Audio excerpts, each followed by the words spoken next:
He was Harrison Montgomery, a titan of industry with a net worth that could rival a small nation's GDP. She was Samantha, the woman who seemingly had it all as his wife. From the outside, their life was a fairy tale spun from gold and privilege.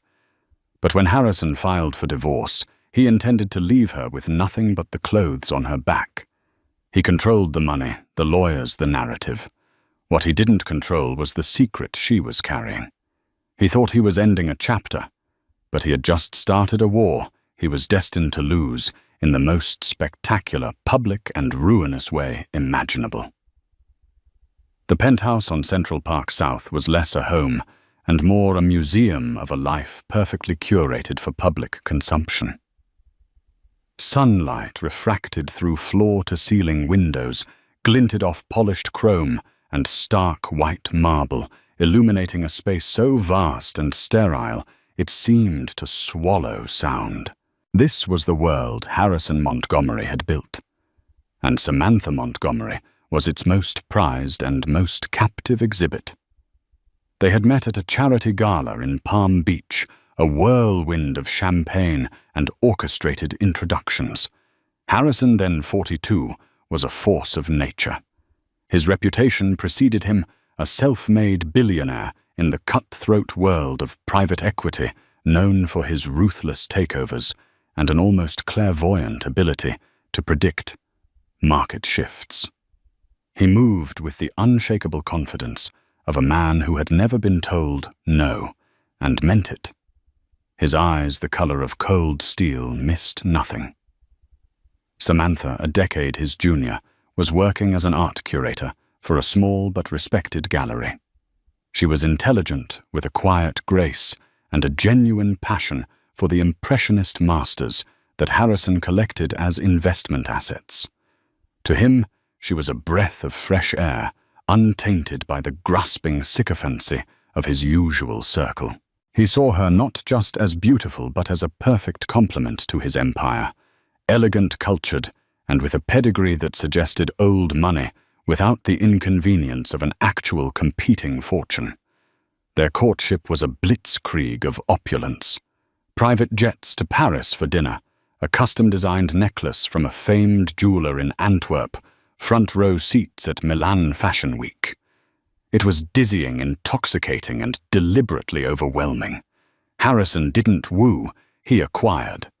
Within 6 months, he proposed on a yacht off the coast of Monaco, presenting her with a diamond so large and flawless it seemed like a block of frozen light. Samantha swept up in the fantasy and genuinely believing she was in love with the charismatic man who showed her such focused attention, said yes. The wedding was the society event of the year, a meticulously planned affair at his sprawling estate in the Hamptons. But once the vows were exchanged and the last guest had departed, the reality of her new life began to set in. The gilded cage, as she soon came to call it, had bars of expectation and surveillance. Harrison's attention, once so flattering, revealed itself as control. Her wardrobe was selected by a stylist. He employed her social calendar, was managed by his assistant, and her friends were subtly vetted, and if deemed unsuitable, phased out. He wasn't overtly cruel in the beginning. It was a gentle, insidious erosion of her autonomy, always framed as a gesture of care. "Let my team handle that, darling. You shouldn't have to worry about such trivialities," he would say, whether it was about managing their household finances or planning a simple lunch with her sister. Her opinions on art, once the very thing that drew him to her, were now dismissed in favor of his financial advisors, who saw paintings only as entries on a balance sheet.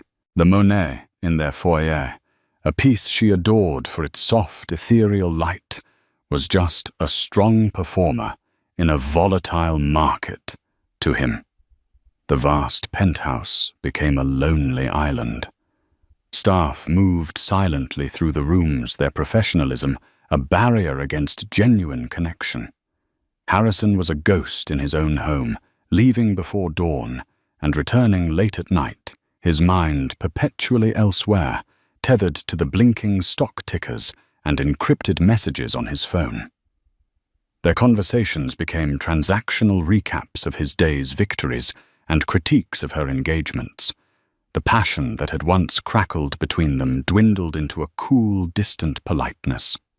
Samantha tried to carve out a space for herself. She volunteered at a children's art charity, a cause close to her heart.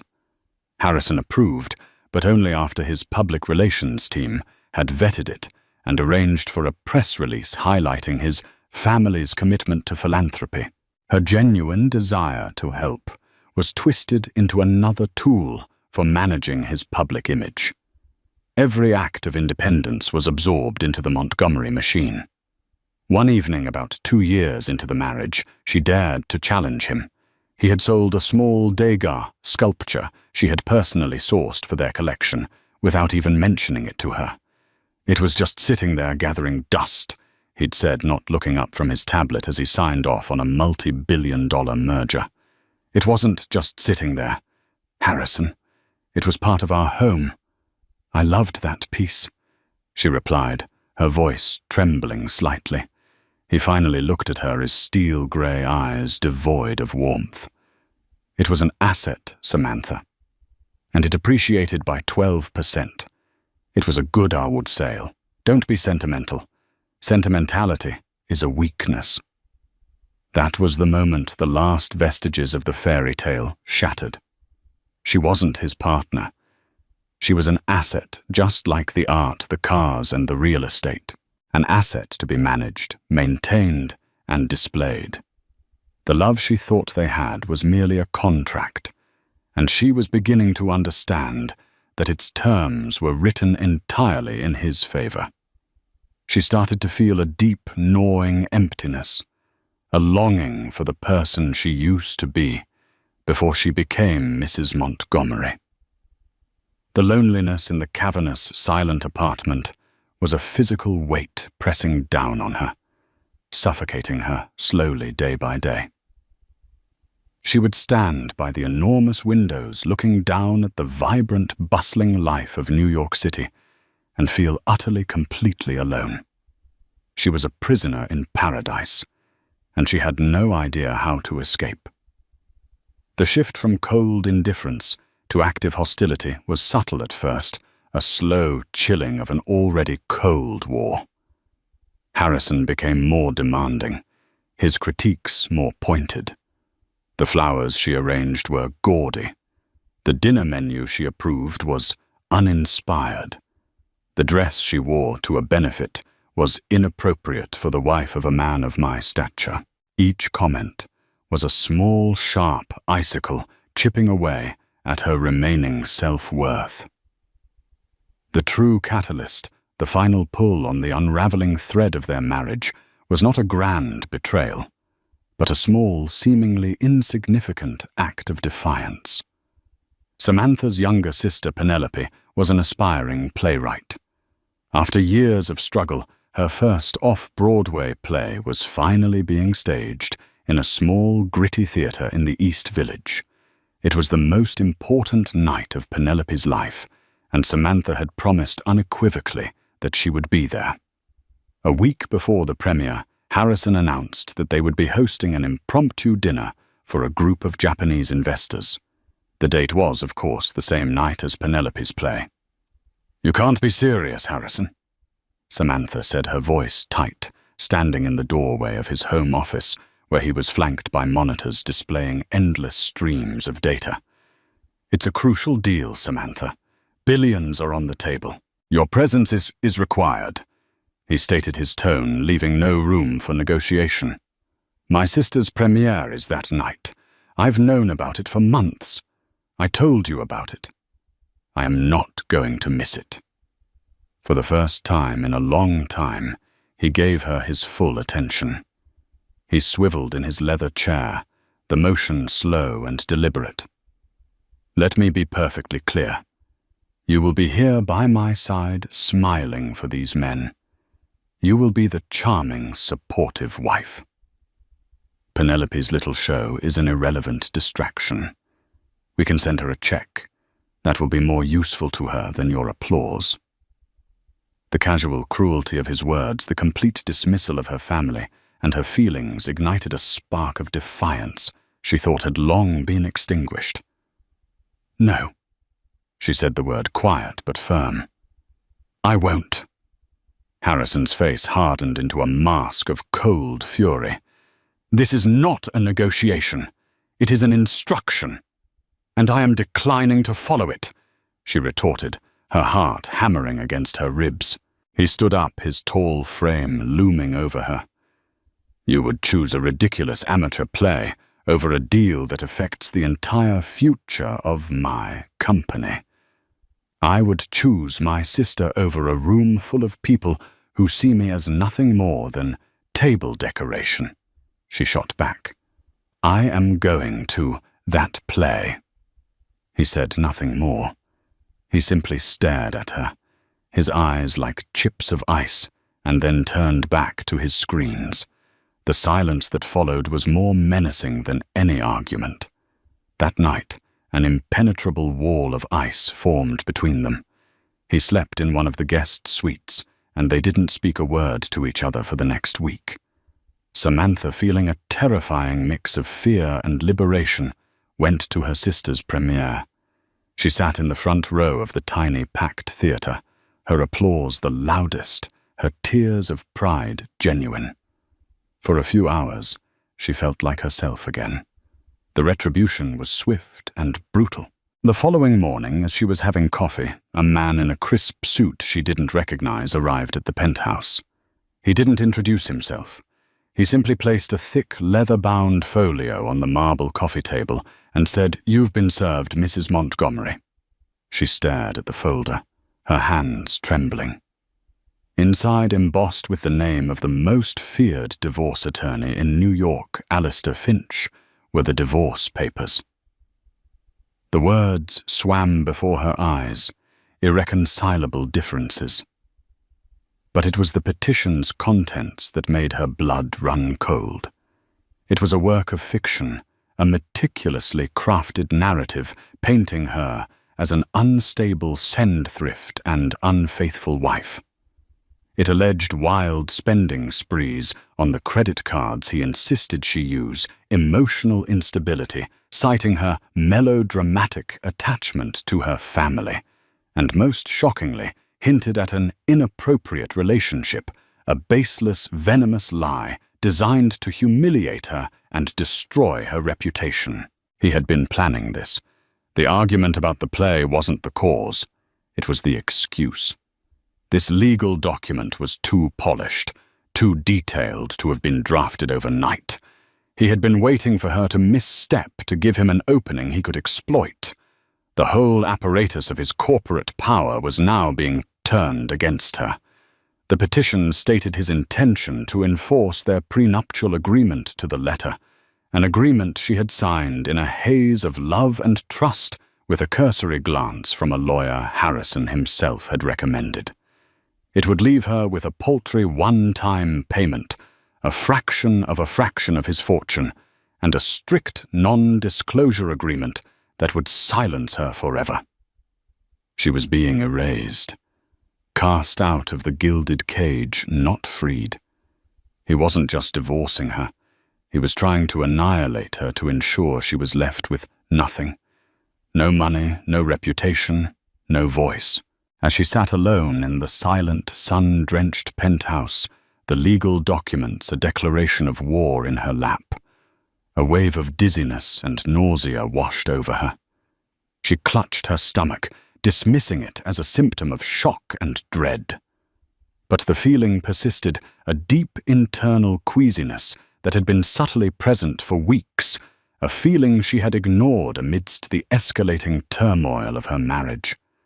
In that moment of utter desolation, she didn't yet know that the true war was only just beginning, and that she held the one weapon he could never have anticipated. The first few days after being served were a blur of shock and paralyzing fear. Samantha moved through the opulent penthouse like a ghost, the silence amplifying the frantic beating of her own heart. The staff, once deferential, now watched her, with a mixture of pity and cold professionalism, their loyalties clearly belonging to the man who signed their paychecks.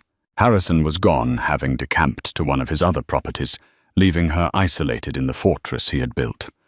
Her calls to him went straight to a new, unfamiliar voicemail. Her texts were met with a single, chillingly formal reply from an unknown number.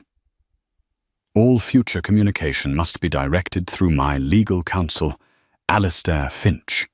She was locked out. The joint bank accounts were frozen. The credit cards were declined.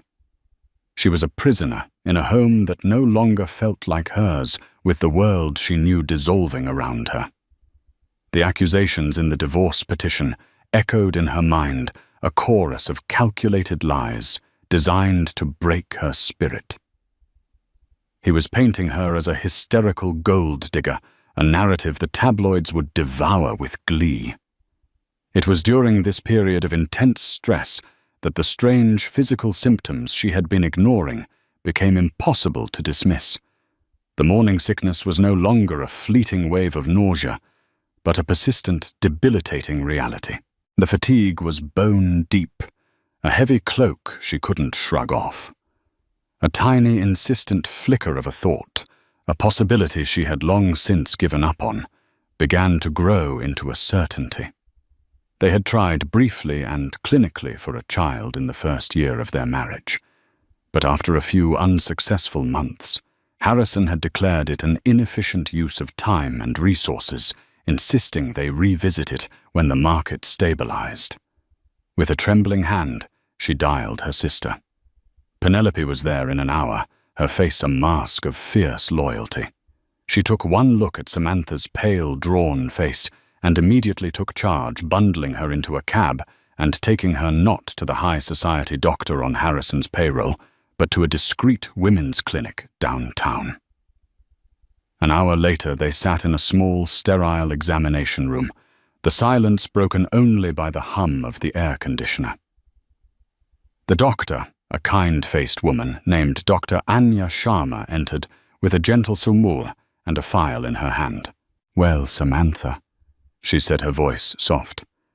"The blood test is conclusive. You're approximately 9 weeks pregnant." The words hung in the air, seeming to bend the very fabric of reality. Pregnant. A wave of emotions, so powerful and conflicting, crashed over Samantha that she couldn't breathe.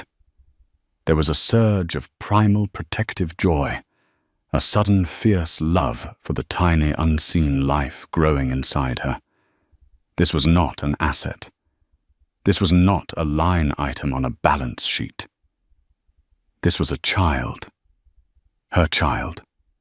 That joy was immediately followed by a cold, terrifying dread. A child with Harrison. A child who would tie her to that cold, ruthless man for the rest of her life. He would use this baby as another pawn, another tool of control. He might try to take the child from her, leveraging his immense power and her instability to claim sole custody. "Oh, Sam," Penelope whispered, her eyes filling with tears as she wrapped her arms around her sister. In that embrace, something inside Samantha shifted. The fear did not vanish, but it was overshadowed by a new, unshakable resolve. This was no longer about a prenuptial agreement or a public humiliation. This was about her baby. She was no longer fighting for a settlement. She was fighting for her child's future, a future free from the suffocating influence of its father. Her despair hardened into a diamond-sharp purpose. Her first instinct was to tell Harrison. Perhaps she thought naively the news of a child would soften him, remind him of the life they had once planned. She called Alistair Finch's office, her voice steady as she stated her purpose. Finch, a man whose voice was as smooth and cold as polished granite, listened without interruption. "I need to speak with Harrison," she said, after explaining her situation. "This changes everything." "Does it, Mrs. Montgomery?" Finch replied, his tone dripping with condescension. "Or is this merely a conveniently timed and rather desperate new negotiation tactic?" Samantha was stunned into silence. "A tactic I'm telling you that I am pregnant with his child." "So you allege," Finch said coolly. "We will of course require irrefutable independent medical proof, but let me be clear. Harrison Montgomery's position remains unchanged.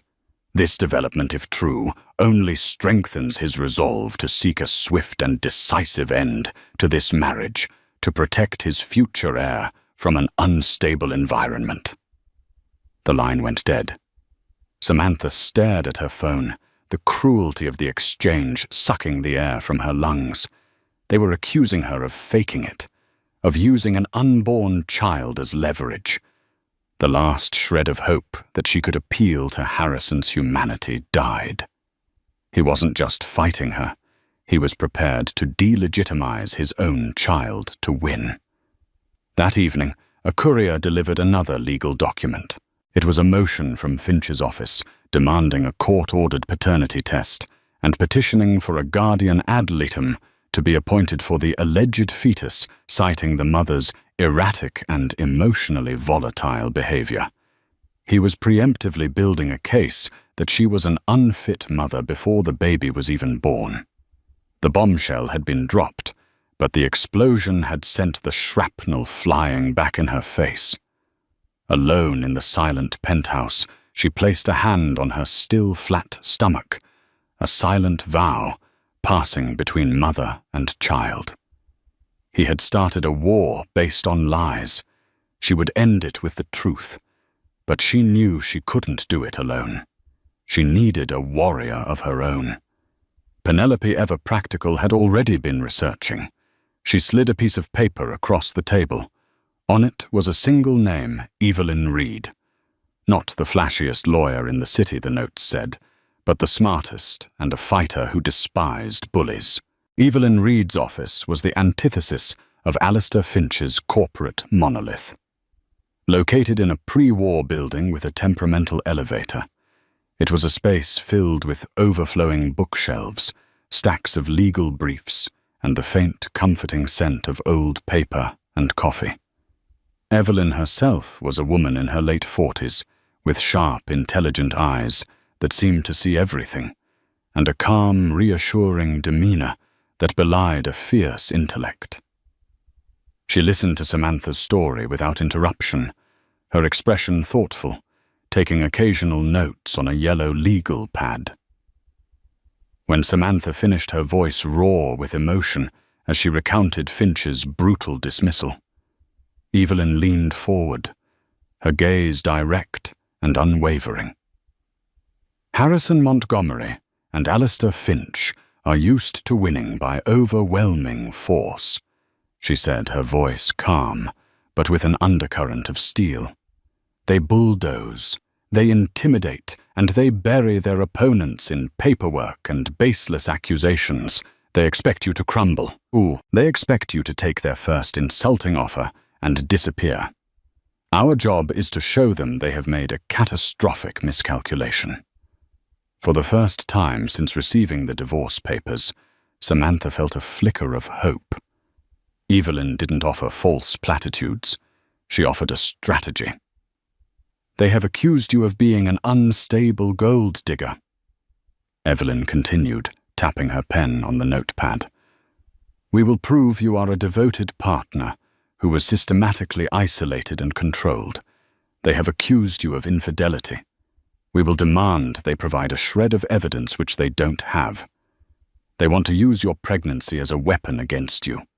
We will make it the very heart of our case, a testament to the future you were building before he decided to discard you." The legal battle began immediately.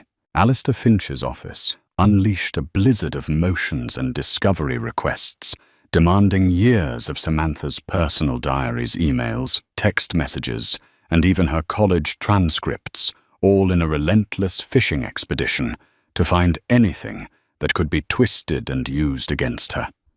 It was a classic strategy of financial attrition, designed to drain an opponent's resources and will to fight. Evelyn Reed met every move with a precise and powerful counter.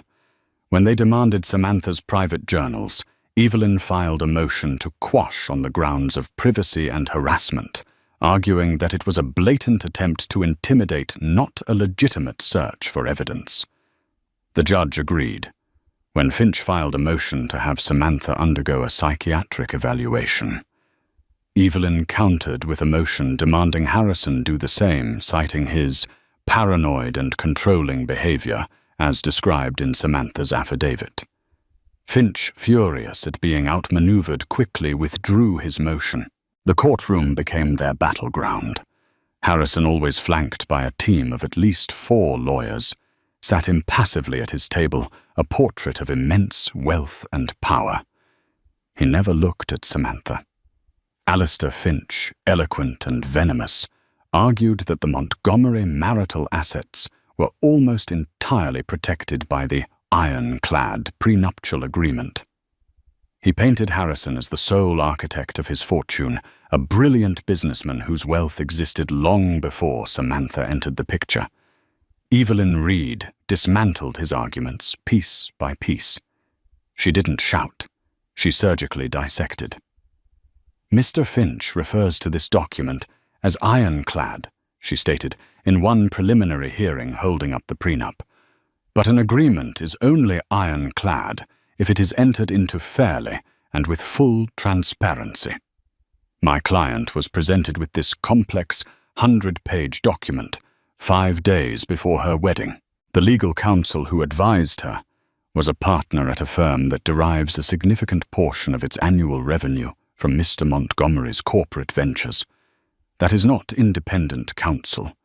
That is a conflict of interest. The judge, a stern, no-nonsense woman named Margaret Wallace, raised an eyebrow. The first crack in Harrison's armor had appeared. But Evelyn knew that defensive maneuvers were not enough. To win, they needed to go on the offensive.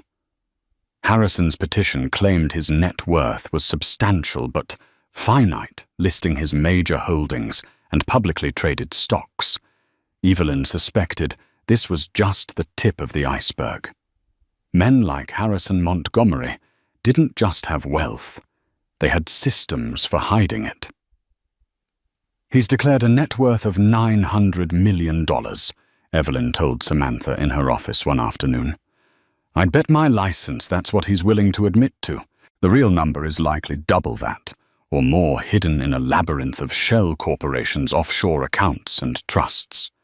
If we can prove he is actively hiding marital assets from the court, that's fraudulent concealment. And judges, especially Judge Wallace, do not take kindly to being lied to. It could invalidate the entire prenup. To navigate that labyrinth, they needed a guide. Evelyn made a call to a man she had worked with on a few contentious cases, a forensic accountant and private investigator named David Chen. Chen was a quiet, unassuming man who had a bloodhound's instinct for following a paper trail. He specialized in finding what powerful men wanted to keep hidden. This will be expensive, and it's a long shot, Evelyn warned Samantha. Harrison has the best financial architects money can buy. It's like looking for a ghost. Find the ghost, Samantha said, her resolve unwavering. She placed her hand on her belly, where the first gentle swell of her pregnancy was beginning to show. For my child, find it. The battle lines were now clearly drawn. On one side, Harrison Montgomery and his army of high-priced lawyers, armed with a strategy of intimidation and a narrative of lies. On the other, Samantha Montgomery, her astute attorney, Evelyn Reed, and a forensic investigator tasked with uncovering the truth. The fight was no longer just about a divorce settlement. It was about exposing a hidden empire of deceit. David Chen operated out of a cluttered office in an anonymous building in Queens, a world away from the gleaming towers of Harrison Montgomery's empire.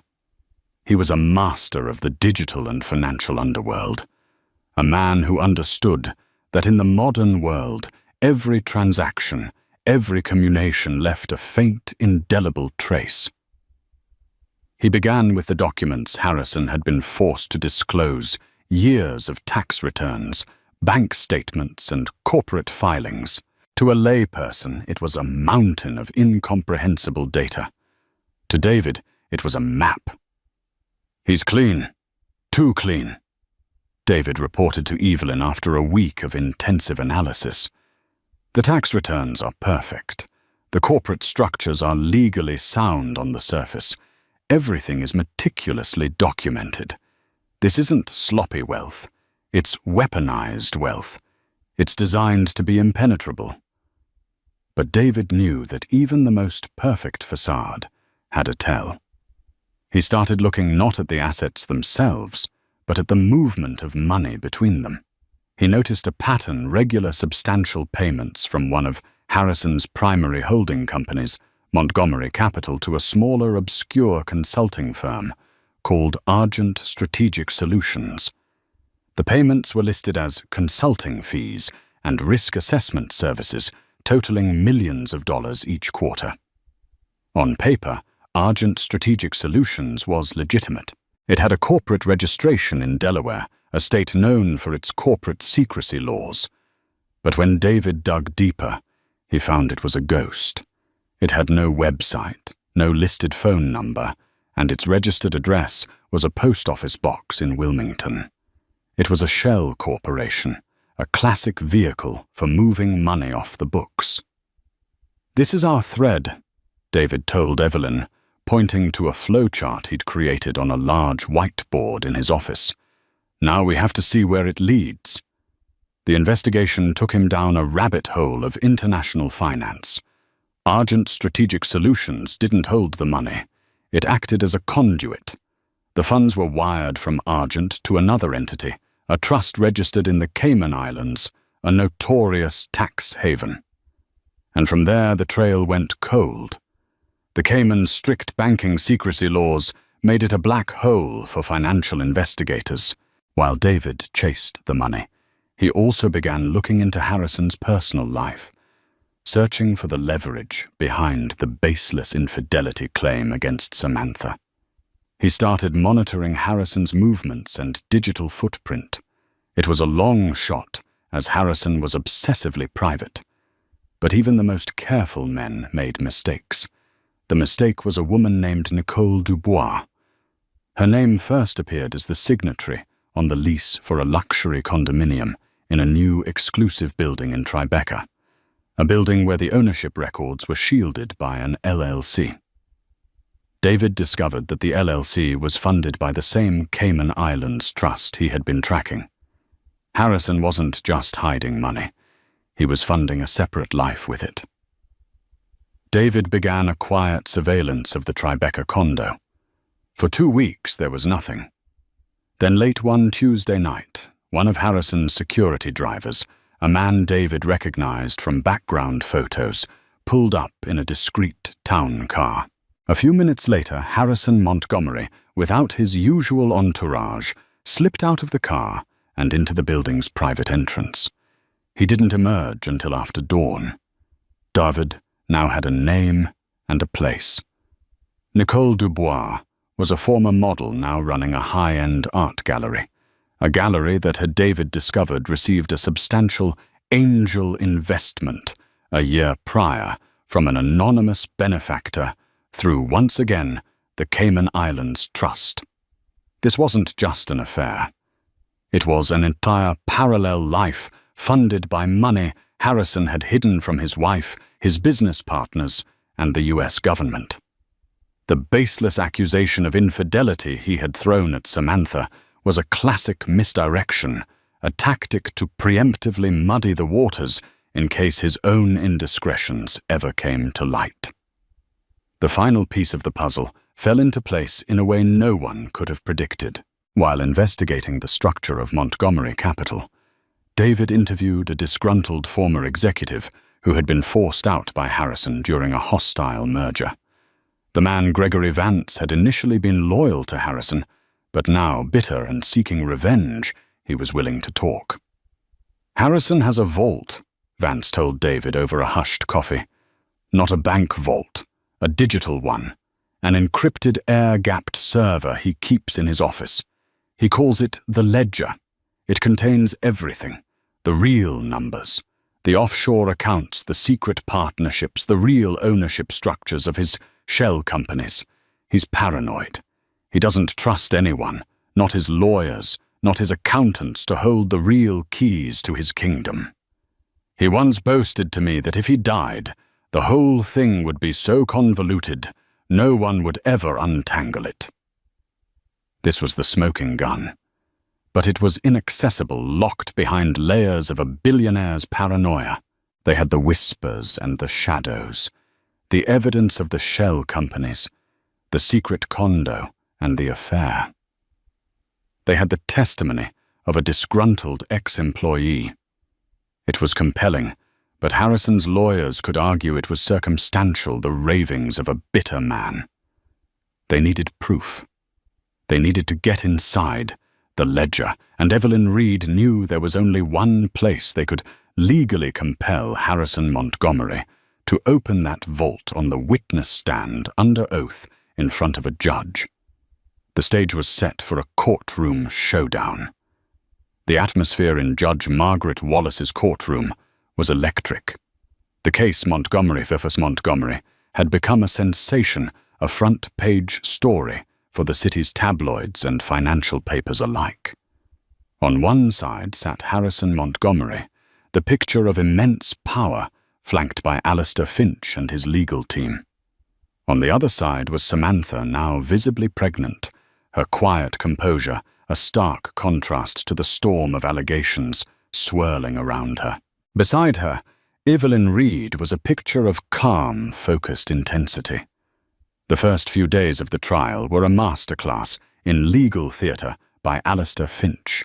He called a parade of witnesses, stylists, household staff, social acquaintances who, under his careful questioning, painted a picture of Samantha as a flighty, extravagant woman, disconnected from the realities of her husband's business world.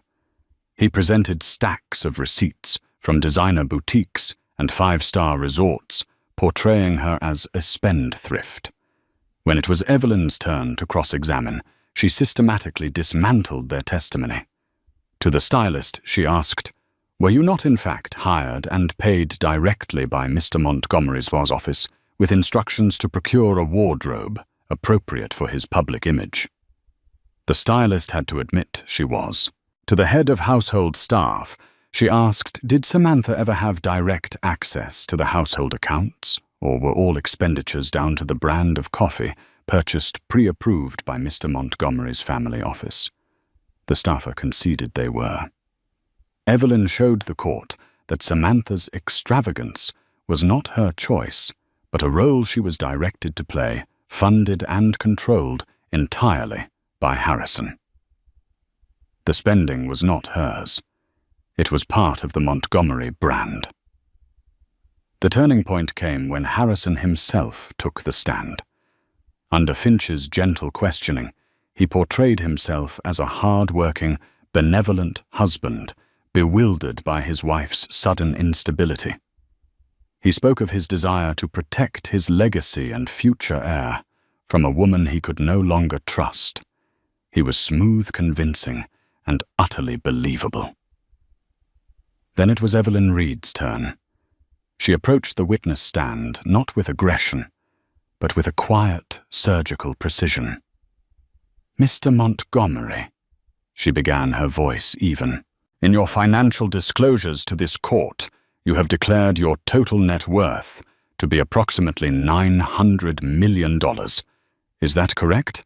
"That is a fair approximation, yes," Harrison said confidently, "and this declaration represents the entirety of your assets worldwide.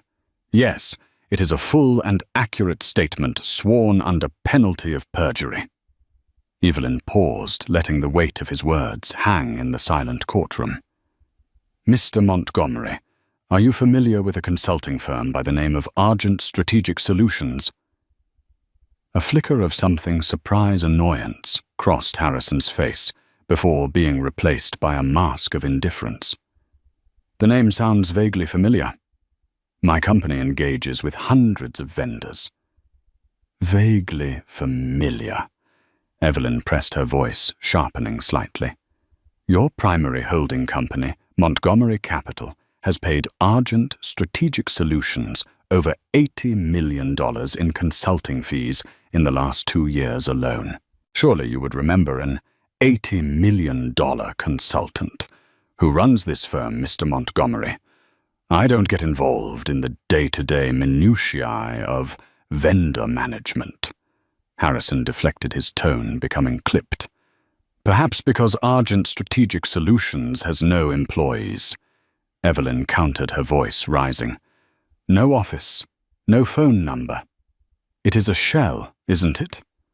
A conduit to move money offshore, away from the prying eyes of business partners, the IRS, and in this case, your wife and this court. Finch shot to his feet. Objection, counsel is speculating. Sustained, Judge Wallace said, but her eyes were fixed on Harrison. Ms. Reed, you're on a very short leash here. Get to your point. My point. Your honor is fraud, Evelyn said, turning back to Harrison. Mr. Montgomery, let's talk about a property in Tribeca. A condominium purchased by an LLC funded by a trust in the Cayman Islands. A trust that receives its funding from Argent Strategic Solutions. Are you familiar with this property? Harrison's jaw tightened. I own many properties through various corporate structures. And is Nicole Dubois a corporate structure as well, Mr. Montgomery? Evelyn asked, her voice like the crack of a whip. The name dropped like a bomb in the silent courtroom. Harrison's composure finally shattered. His face went pale with fury. That is an outrageous and irrelevant accusation. Is it? Evelyn shot back. You have accused my client, a pregnant woman, of infidelity to this court without a shred of proof. Yet for the past 18 months, you have maintained a secret relationship, a secret apartment, a secret social funded by marital assets you have illegally hidden from this proceeding. Is that correct? Objection, Finch thundered. Overruled. The judge snapped her gaze, now burning a hole into Harrison. Answer the question, Mr. Montgomery. Harrison was trapped. He stared at Evelyn with pure hatred. I refuse to answer on the grounds that it may incriminate me. A collective gasp went through the courtroom. He had just pleaded the Fifth Amendment in his own divorce trial. Evelyn wasn't finished. She moved in for the final blow. Mr. Montgomery, we have testimony from a former senior executive of your company, Gregory Vance, who states that you maintain a private encrypted server in your office, a server you call the Ledger, which contains the true, undeclared accounting of your entire financial empire. Is that true? Harrison looked as if he'd been physically struck. The mention of the Ledger, his most carefully guarded secret, left him speechless. I will ask you again, Mr. Montgomery. Does the Ledger exist? Evelyn demanded. Harrison sat frozen, his mind racing. To admit it existed was to admit he was hiding something. To deny it would be perjury, as he had no idea what proof Evelyn had. Alistair Finch was frantically whispering for him to say nothing. Under legal statute 45B of this state's discovery laws, Evelyn announced, turning to the judge. In cases where fraudulent concealment of assets is credibly alleged, the court has the power to order a full forensic audit of any and all financial records. We are petitioning the court to appoint an independent forensic auditor to examine Mr. Montgomery's private server, the Ledger, and reveal the full extent of the marital assets he has deliberately and illegally hidden. Alistair Finch was apoplectic, but the damage was done. Harrison Montgomery, the titan of industry, had been exposed on the stand as a liar, an adulterer, and a fraud. He had overplayed his hand assuming his power and wealth made him untouchable. But in the stark, impartial light of the courtroom, under the relentless questioning of a lawyer who was not intimidated, his empire of deceit had crumbled. All that was left was to see how far the gavel would fall. The final day of the trial felt different. The aggressive posturing of Harrison's legal team was gone, replaced by a tense, somber mood. Harrison Montgomery sat slumped in his chair, his face ashen. Pleading the Fifth had been a fatal, self-inflicted wound. It was an admission of guilt in the court of public opinion, and more importantly, in the eyes of Judge Margaret Wallace. Facing the threat of a court-ordered forensic audit of his secret server, an audit that would expose not just marital fraud, but likely tax evasion and other financial crimes, Harrison had been forced into a corner. Over a frantic weekend of negotiations, Alistair Finch, his usual arrogance replaced by damage control, had conceded the existence of the hidden assets. The numbers that came to light were staggering. The Cayman Islands Trust held over $1 billion. There were undeclared properties in London and St. Bart's, a private art collection stored in a Swiss free port, and a portfolio of venture capital investments that dwarfed his publicly declared holdings. Harrison Montgomery wasn't a billionaire. He was a multi-billionaire who had committed perjury in a court of law. Judge Wallace entered the courtroom, her face grim. She dispensed with the usual pleasantries. "I have reviewed the final submissions from both counsels," she began, her voice resonating with authority. "And frankly, in my 20 years on the bench, I have rarely seen a case so rife with deceit, arrogance, and a flagrant contempt for the integrity of this court." She looked directly at Harrison. "Mr. Montgomery, you came into this courtroom and used your immense power not to seek a fair dissolution of a marriage, but to destroy a woman. You leveled baseless and cruel accusations against your wife, the mother of your unborn child, while you yourself were engaged in the very behavior you accused her of. You orchestrated a campaign of legal intimidation, and most egregiously, you lied.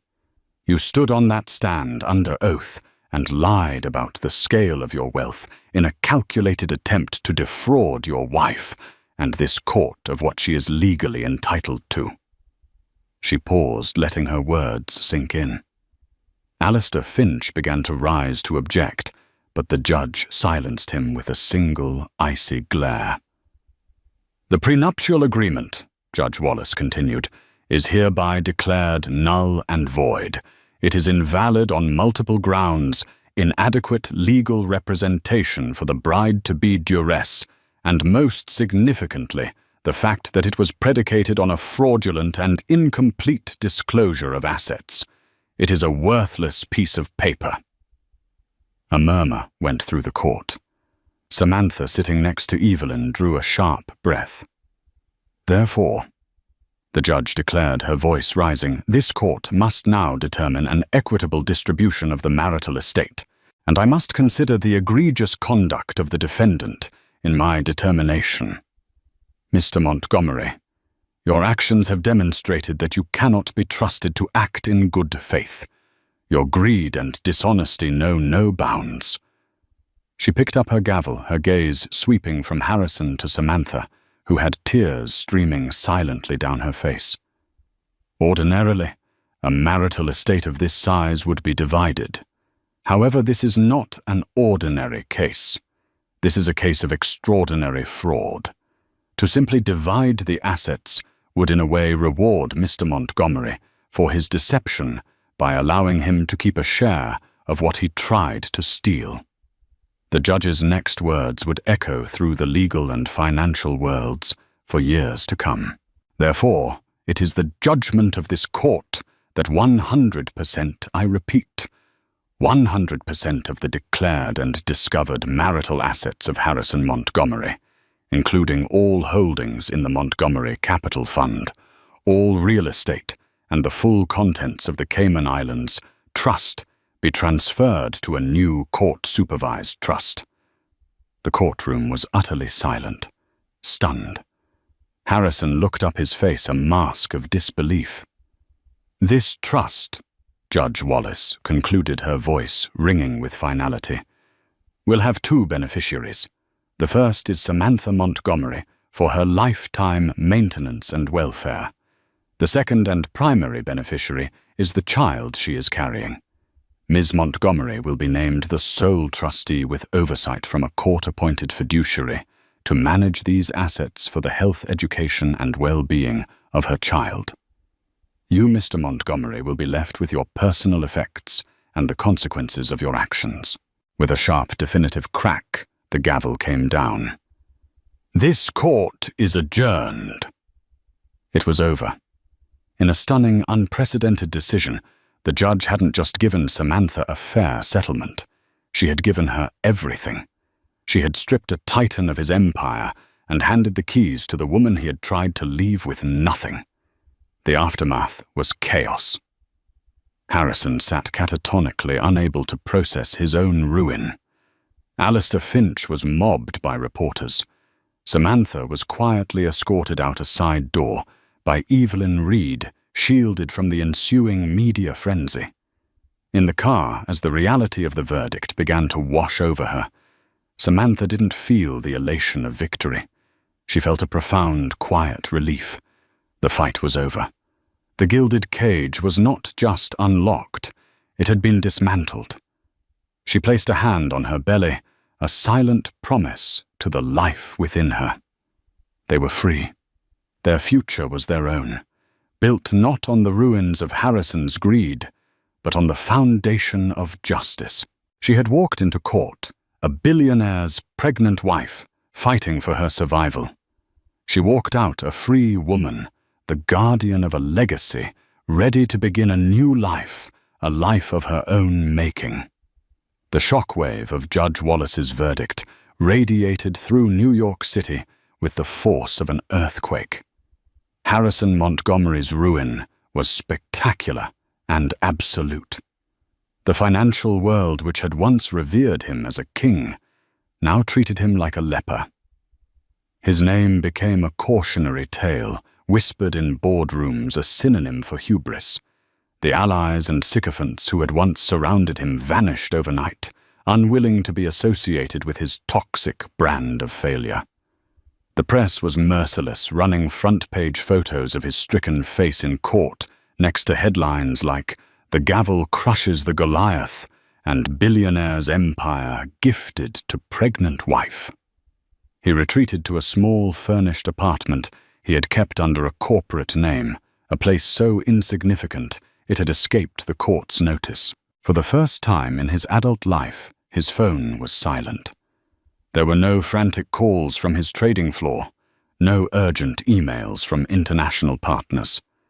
There was only the crushing weight of his new reality. He watched news reports detailing the swift and efficient dismantling of his life's work. The court-appointed fiduciary, working with Evelyn Reed and a team of unimpeachable experts, began the orderly transfer of assets. Montgomery Capital was being restructured. His properties were being catalogued for the trust. Nicole Dubois had vanished, her Tribeca condo emptied, and her gallery abruptly closed. The life he had built with his hidden wealth had been a house of cards, and the slightest breath of truth had blown it away. He was left with nothing but the echo of a power he could no longer wield. For Samantha, the first days of her new life were surreal. Her first act was to walk away from the gilded cage on Central Park South. She packed a single suitcase, not with the designer clothes or priceless jewels Harrison had bought her, but with her own books, a few cherished photos of her family, and the simple dress she had worn on her first date with the man she thought she knew. As she walked out of the marble lobby for the last time, leaving the keys with the silent doorman, she felt no regret, only the profound lightness of a prisoner taking her first breath of free air. She moved into a comfortable but unassuming brownstone in a quiet, tree-lined neighborhood, a home she chose for its proximity to a park and a good school.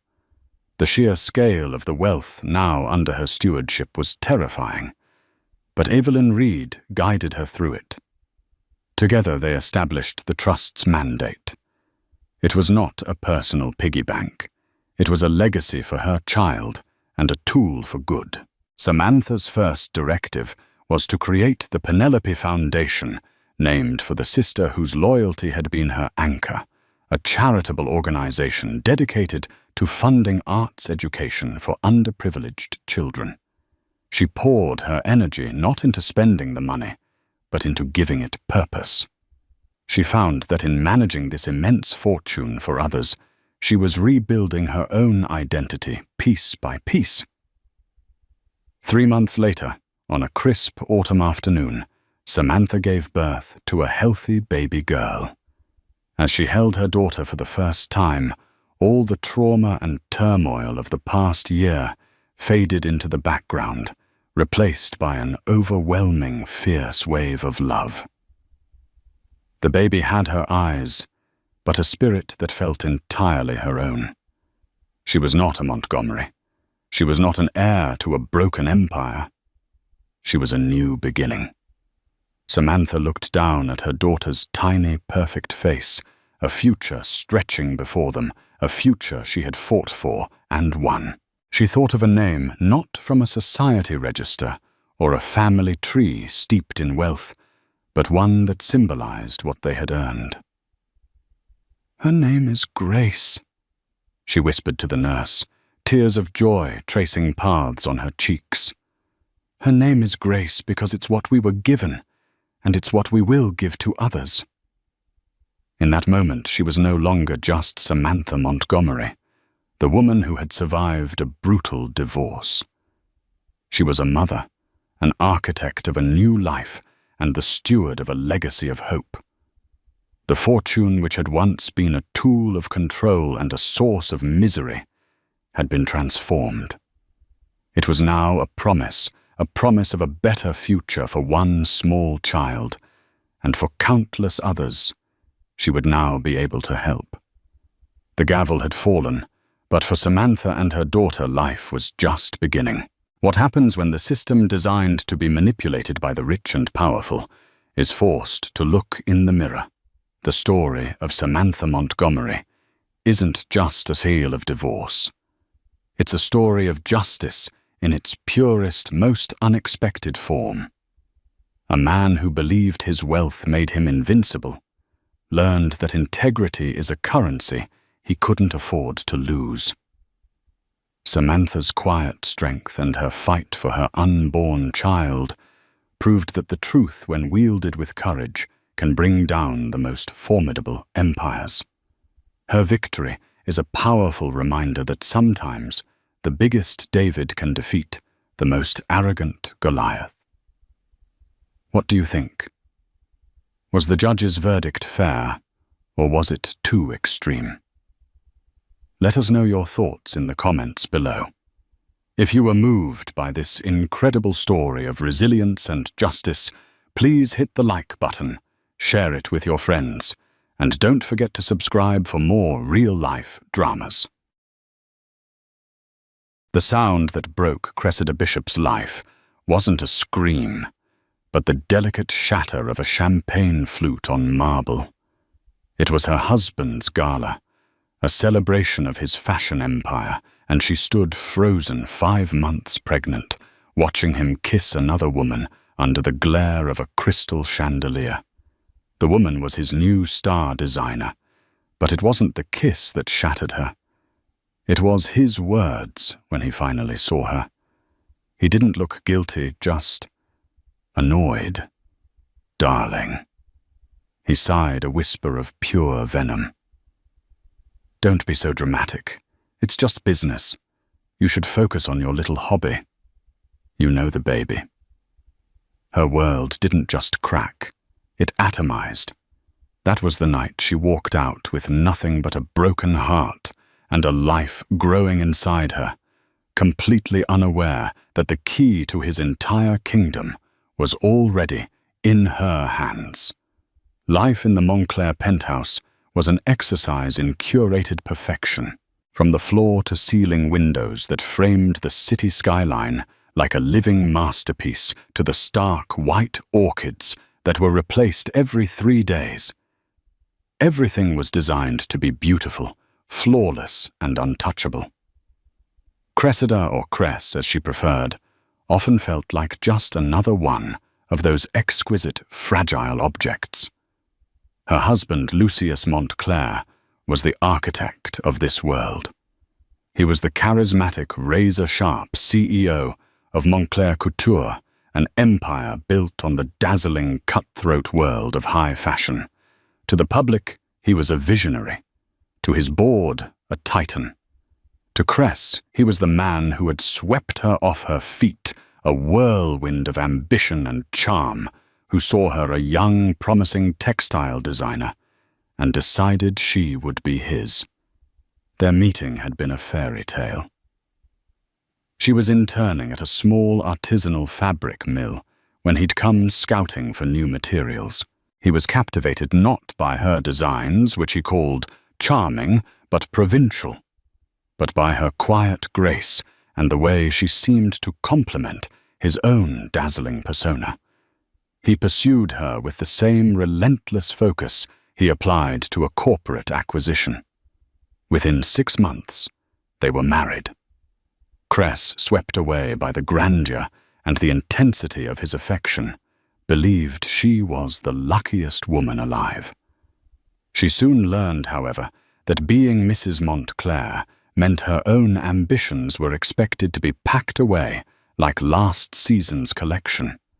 Her design sketchbook, once filled with vibrant, innovative patterns, gathered dust on a shelf in her cavernous walk-in closet.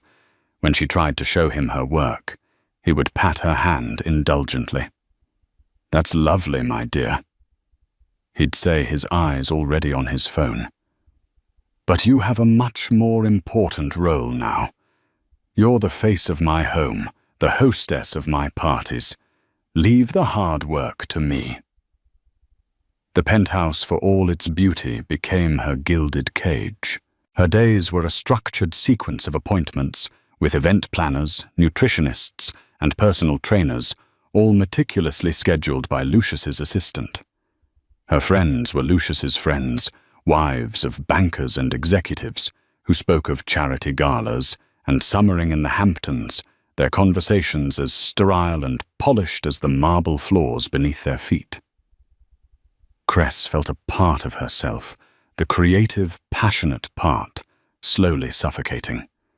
The news of her pregnancy should have been a joyous occasion, a fresh start.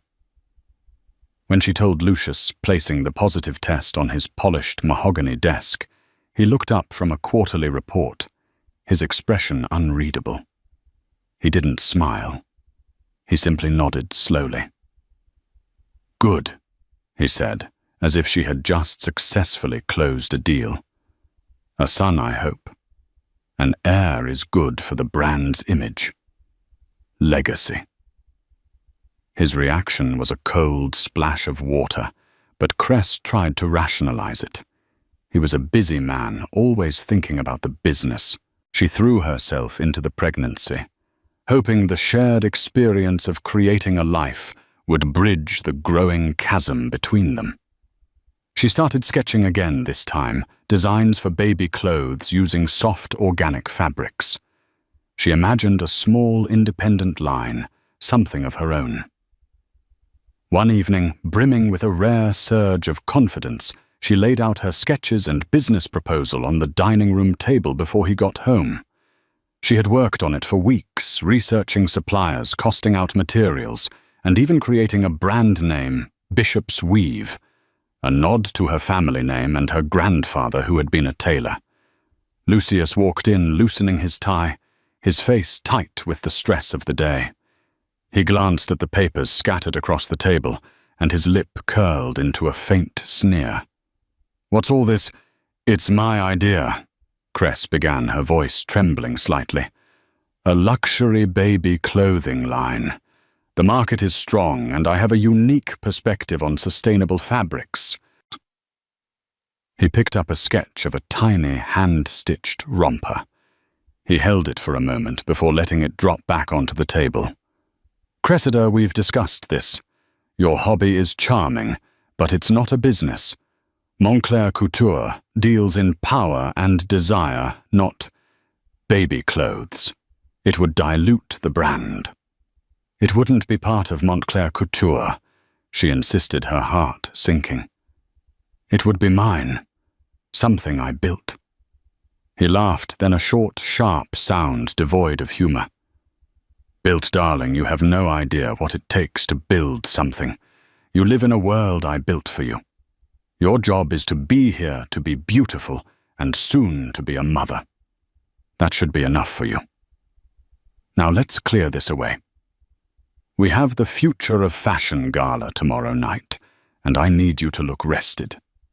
The finality in his tone was absolute. He didn't see her. He saw a function, a role to be played. The dismissal of her dream of her very identity beyond being his wife was more painful than any overt act of cruelty. As she gathered her sketches, her hands shaking, she felt the first true deep crack appear in the flawless facade of her life. The cage was no longer gilded. It was just a cage, and for the first time, she was rattling the bars, wondering if she had the strength to break them. The gala, meant to be a celebration of his success, now loomed like a final judgment on her own life's failures. The Future of Fashion Gala was the crown jewel of the city's social calendar, and Lucius Montclair was its undisputed king. The ballroom of the Grand Astoria Hotel was a sea of glittering gowns and tailored tuxedos. Waiters weaved through the throngs with trays of shimmering champagne, and the air hummed with the electric buzz of power money and influence. Cress felt a familiar sense of detachment as she stood by Lucius's side, a practiced smile fixed on her face. She wore a deep emerald gown of Montclair silk, a dress chosen for her, designed to perfectly accommodate her 5-month baby bump, while still exuding effortless elegance. To the outside world, she was the picture of a serene, glowing mother-to-be, the perfect consort to the man of the hour. Inside, she felt like a ghost haunting her own life. Lucius's dismissal of her business idea the night before had left a hollow ache in her chest that no amount of couture could cover. Lucius was in his element, holding court, his hand resting possessively on the small of her back. He accepted congratulations, his laughter booming his charisma, a tangible force field. But his eyes kept darting across the room, a flicker of something she couldn't quite place, anticipation, perhaps in their depths. Lucius, darling, a triumph as always, a gushing socialite, air-kissed them both. We do what we can, Brenda, Lucius replied with a practiced, self-deprecating charm. But the real future of this house is standing right over there. He gestured towards the stage, where a willowy woman with fire-red hair and a predatory smile was speaking to a cluster of fashion journalists. This was Giselle Dubois, Montclair Couture's new head designer, poached from a rival Parisian house with an astronomical salary. She was Lucius's latest, most celebrated acquisition, hailed as a design prodigy who would propel the brand into the stratosphere. Cress had met Giselle only once, a brief, chilly introduction, where the designer's eyes had swept over Cress with a look of utter disinterest, as if she were a piece of outdated furniture. Now, watching her command the room, Cress felt a prickle of unease. "I need to go speak with the press, darling," Lucius said, squeezing her arm. "Mingle. Look radiant." He left her side, and she felt instantly adrift. She made her way through the crowd, nodding and smiling, her mind a million miles away. She found a quiet alcove near a balcony, seeking a moment of respite. The cool night air was a relief. From her vantage point, she could see most of the ballroom. She saw Lucius make his way over to Giselle. He didn't join the press circle. Instead, he drew Giselle away towards a shadowed corridor behind a large floral arrangement. Cress's unease sharpened into a cold dread. She told herself she was being paranoid hormonal, but she couldn't shake the feeling. Driven by an instinct she couldn't explain, she slipped out of the alcove and moved towards the corridor, keeping to the edges of the room. The thumping bass of the music masked her footsteps. As she neared the floral display, she could hear their voices low and intimate. "The collection is a masterpiece, but you, my dear, are the true work of art," Lucius was saying, his voice a low purr she hadn't heard him use with her in years. "And you are the patron who knows how to display it." Giselle's throaty laugh replied, "Is your lovely little incubator enjoying the party?" The casual cruelty of the word incubator struck Cress with the force of a physical blow. She felt the air leave her lungs. "She plays her part," Lucius said dismissively. "She's content. As long as she has her charities and her nesting instincts, she's perfectly manageable." Cress peeked through a gap in the orchids. She saw Lucius's hand slide from Giselle's waist to cup her face. He leaned in and kissed her, not a peck on the cheek, but a deep, lingering kiss, filled with a passion Cress had only ever dreamed of. Time seemed to stop. The music, the chatter, the clinking of glasses, it all faded into a dull roar. In that moment, Cress's world, already cracked, shattered into a million irreparable pieces. It wasn't just infidelity. It was the complete and utter negation of her existence. She was a part, a manageable incubator. Her love, her pregnancy, their life together, it was all a sham, a carefully managed piece of brand strategy. She stumbled back, knocking a waiter's tray. A single champagne flute teetered and then fell shattering on the marble floor with a sound that seemed to echo the breaking of her own heart. The sound made them both turn. Lucius's eyes widened not with guilt or remorse, but with pure, unadulterated annoyance. He strode out of the corridor, Giselle a smug shadow behind him. "Cressida," he said, his voice dangerously low, his eyes cold as ice. "What are you doing, skulking in the corners?" Tears streamed down her face, hot and silent. "I saw you, Lucius." He glanced at the onlookers who were beginning to stare, his face hardening into a mask of public control. He grabbed her arm, his fingers digging into her skin, and steered her towards a side exit. "Don't you dare make a scene here," he hissed, his voice a venomous whisper in her ear. "You will ruin everything." "You ruined everything." She finally choked out the words, raw and ragged. "Our marriage, our baby." They were in a deserted hallway now. He finally let her go, pushing her against the wall. He looked at her, then truly looked at her, and she saw nothing but contempt. "Our baby," he scoffed. "Don't be so dramatic. It's a convenient distraction for you, isn't it? Something to keep you busy. You should focus on your little hobby. You know the baby." The words from the opening hook, the final fatal blow. He had taken the one pure, precious thing in her life, their unborn child, and twisted it into another insult, another way to diminish her.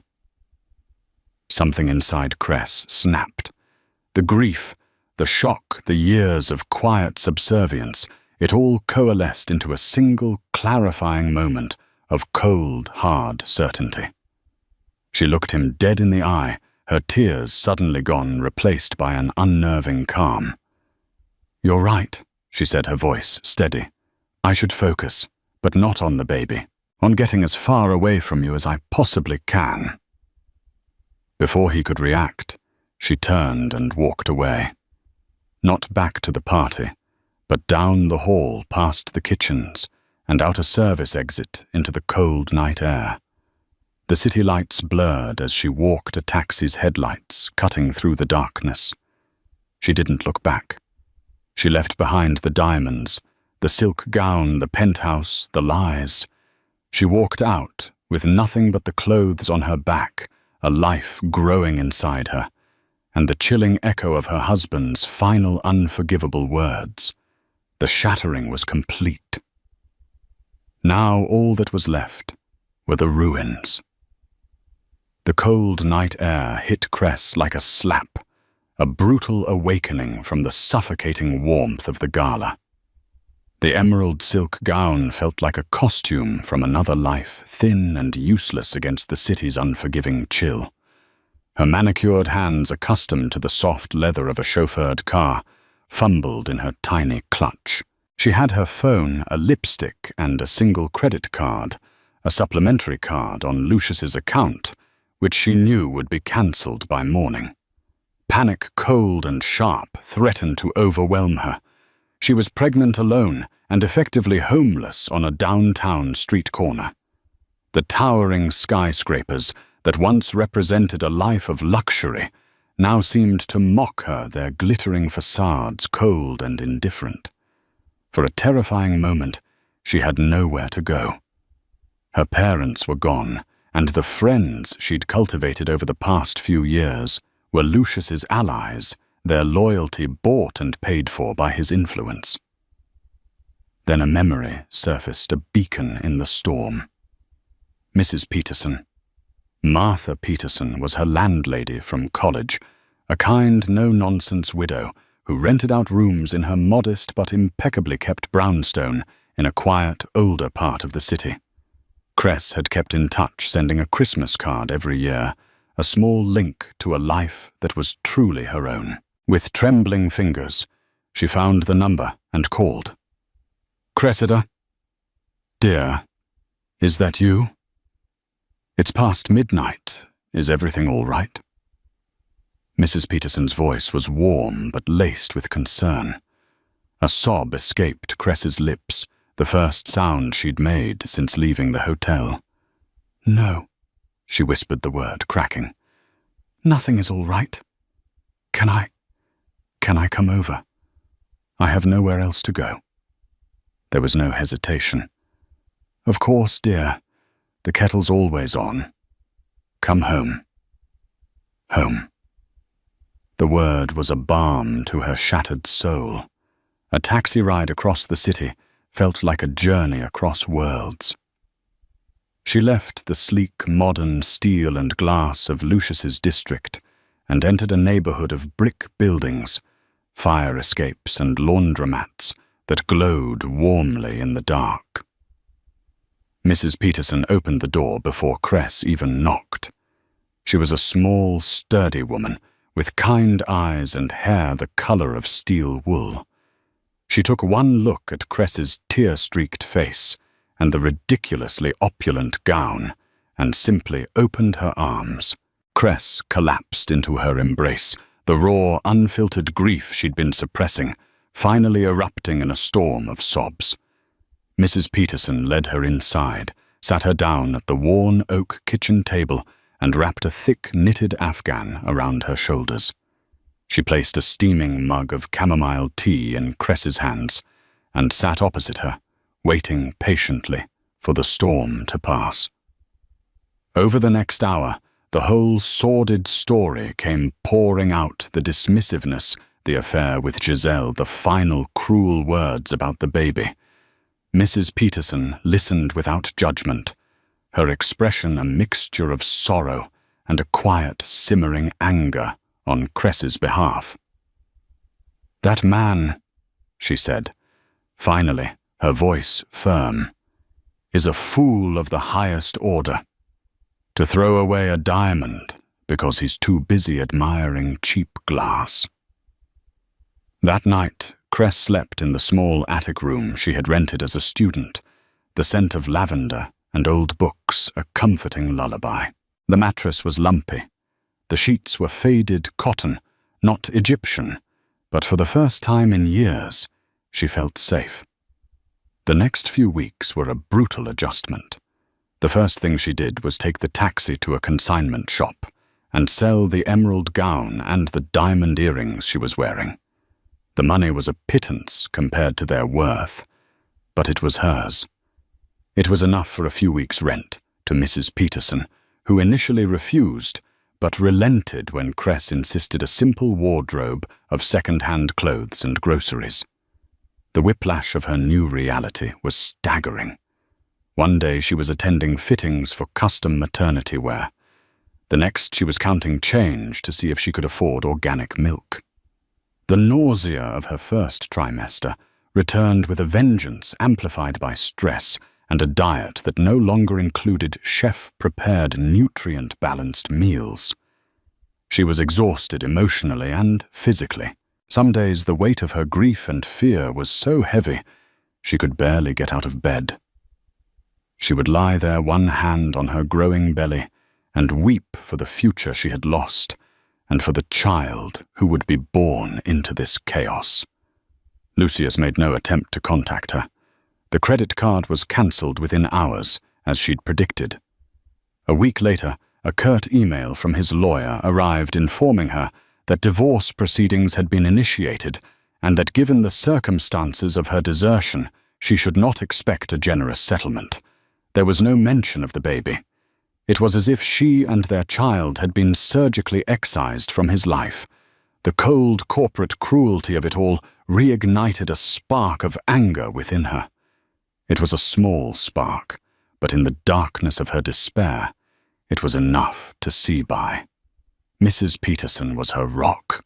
She would leave trays of toast and soup outside Cress's door, never pushing, but always present. She'd coax her out for walks in the local park, encouraging her to feel the sun on her face. "One foot in front of the other, dear," she'd say. "That's all anyone can do." Slowly, painfully, Cress began to piece herself back together. The storm was still raging, but she was no longer adrift. She was learning to build a raft. She started sketching again, not for a business, but for herself. She drew the faces she saw in the park, the intricate patterns of leaves on the sidewalk, the way the light hit the brick buildings at sunset.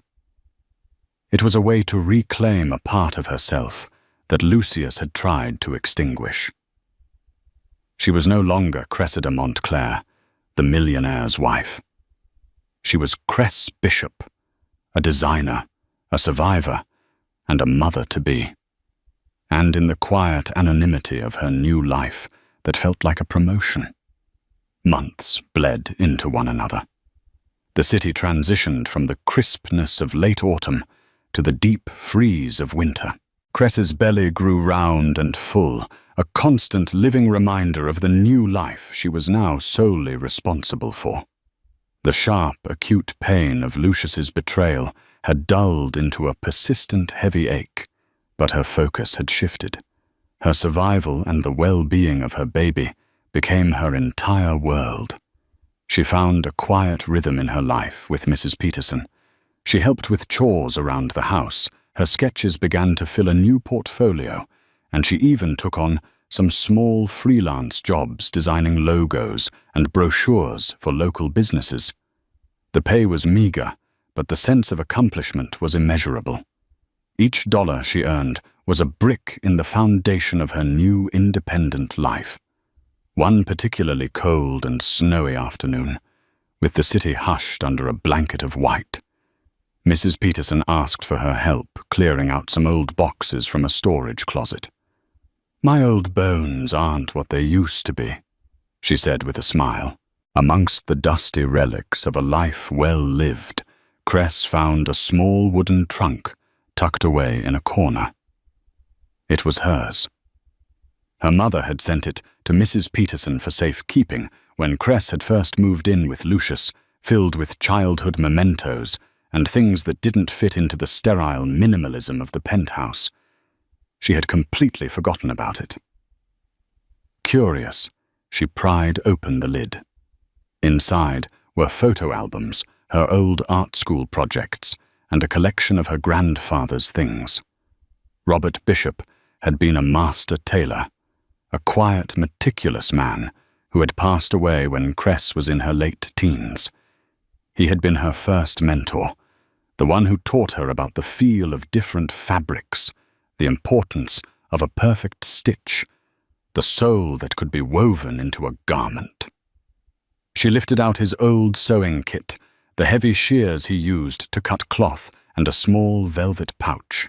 Inside the pouch was not jewelry, but a single ornate old-fashioned brass key and a thick sealed envelope made of heavy parchment. Her name, Cressida, was written on the front in her grandfather's elegant looping script. Her heart pounded as she broke the wax seal. The letter inside was dated a week before he passed away. My dearest Cressida, if you are reading this, it means I am gone, and I hope that you have found happiness in your life. I am writing to you about a part of my past I rarely spoke of. Long before I was a simple neighborhood tailor, I was a partner in a business. I was the craftsman, the artist. My partner was the salesman, the visionary. Together we founded a small but exceptional textile company called Ariadne Weavers. We created fabrics of unparalleled quality. Over time, my partner, a man named Jonathan Montclair, wanted to expand into fashion, into a world of glamour and branding that held little appeal for me. We had different visions. I wanted to create art. He wanted to build an empire. We parted ways amicably. I sold him my operational shares, but I kept my founding stake, a silent, controlling interest in the parent company we had established. I had no interest in boardrooms or stock markets, but I wanted to ensure the legacy of our quality was protected. I put these shares into a blind trust for you, my only grandchild. The company evolved, and Ariadne Weavers became the foundation of what you now likely know as Montclair Couture. Jonathan's son, and perhaps his grandson, may have forgotten that the roots of their grand empire lie in the hands of a quiet tailor. This key will open a safe deposit box at the Sterling National Bank downtown. Inside you will find the trust documents. They are structured to give you full control upon your 30th birthday, or under a force majeure clause, which can be enacted in the event of significant personal distress or upheaval. My lawyer, a brilliant man named David Chen, holds the second key and the full instructions. His card is enclosed. This is your legacy, Cressida. Not a weapon, but a shield. It is the fruit of my life's work. Use it to protect yourself, to build something beautiful and true, and to ensure that true craftsmanship is never sacrificed for the sake of empty glamour. Be happy, my dear girl. With all my love. Grandfather Robert Cress read the letter 3 times, her hands shaking so violently the parchment rattled. Montclair Couture, Lucius's company. Her grandfather was the silent founder. It seemed impossible, a fantasy. She stared at the heavy brass key in her palm. It felt impossibly real. A shield, he had called it. Right now, she needed a shield more than anything. The next morning, driven by a dizzying mix of hope and disbelief, she called the number on the enclosed business card. A calm, professional voice answered. Law Offices of Chen and Associates. My name is Cressida Bishop, she said, her own voice barely a whisper. I was told to contact a Mr. David Chen. It's regarding my grandfather, Robert Bishop. There was a brief pause on the other end of the line. Mr. Chen has been expecting your call for a very long time, the voice replied. Can you come in this afternoon? The law office was in a sleek, modern building, a world away from Mrs. Peterson's cozy brownstone. But Cress walked in not as a supplicant, but as a woman on a mission. David Chen was a sharp, impeccably dressed man in his late 50s, with intelligent eyes that seemed to see everything. He greeted her not with pity, but with a deep professional respect. He already had his key. Together they went to the bank. The safe deposit box was opened, and inside, nestled in a leather-bound folio, were the documents. As Mr. Chen explained the complex legal language, the reality of the situation began to sink in. Her grandfather hadn't just left her some stock. He had left her a 52% controlling interest in the holding company that owned Montclair Couture and all its assets. It was an ironclad, unassailable majority stake. Because Lucius's father had diluted his own shares over the years to fund acquisitions and pay off debts, Lucius's own portion, which he believed gave him ultimate control, was only around 35%. He was a king ruling a kingdom he didn't actually own. Your grandfather's force majeure clause is quite clear. Mr. Chen explained, his voice calm and steady, as he looked at the heavily pregnant, determined woman before him. Your current circumstances, divorce, financial abandonment, more than satisfy the conditions. The trust is now yours to command. The question is, Ms. Bishop, what do you want to do with it? Cress looked down at the documents at her grandfather's name, entwined with the Montclairs. She thought of Lucius's sneering face, of Giselle's cruel nickname for her, of the way her dreams had been casually crushed. But more than that, she thought of her grandfather's words, "Build something beautiful and true." A slow, determined smile spread across her face. The storm hadn't broken her. It had washed away the debris and revealed the foundation that had been there all along. "Mr. Chen," she said, her voice clear and strong, "I want to call a meeting, an extraordinary general meeting of the shareholders, and I want to introduce them to their new majority owner." The discovery of her inheritance didn't trigger an immediate, vengeful charge. Instead, it ignited a slow, deliberate fire within Cress. The months of helplessness and fear were burned away, replaced by a cold, crystalline focus. She was no longer a victim adrift in a storm. She was the storm itself, gathering strength, waiting for the perfect moment to make landfall. David Chen became her general, her strategist. They met not in his gleaming corporate office, but in the quiet, sunlit parlor of Mrs. Peterson's brownstone, a war room hidden in plain sight. Over cups of tea and plates of biscuits, they pored over decades of company financials, board meeting minutes, and shareholder reports. Cress wasn't just claiming an inheritance. She was earning it. She devoured every document, learning the intricate dance of corporate governance, finance, and law. She discovered the company's weaknesses, its strengths, and most importantly, the rot that had set in under Lucius's leadership. While Montclair Couture's public image was stronger than ever, thanks to Giselle's flashy, critically acclaimed but astronomically expensive new collection, the company's finances told a different story. Lucius was leveraging assets to fund lavish marketing campaigns and his own exorbitant lifestyle. He had fired dozens of long-serving loyal employees, master tailors, pattern makers, and textile experts who had been with the company for decades, some since her grandfather's era, replacing them with cheaper, less experienced labor to cut costs. He was sacrificing the very soul of the company, its commitment to quality craftsmanship, for short-term buzz and profit. He was turning her grandfather's legacy into a hollow, gilded shell. "He's arrogant," David Chen observed one afternoon, tapping a finger on a damning quarterly report. "He believes he's untouchable. That's our greatest advantage. He won't see us coming." Their plan, which Cress privately named The Phoenix agenda was twofold. First, they needed to consolidate her power silently. While her 52% stake gave her control, David advised acquiring a few more percentage points on the open market through a proxy buyer.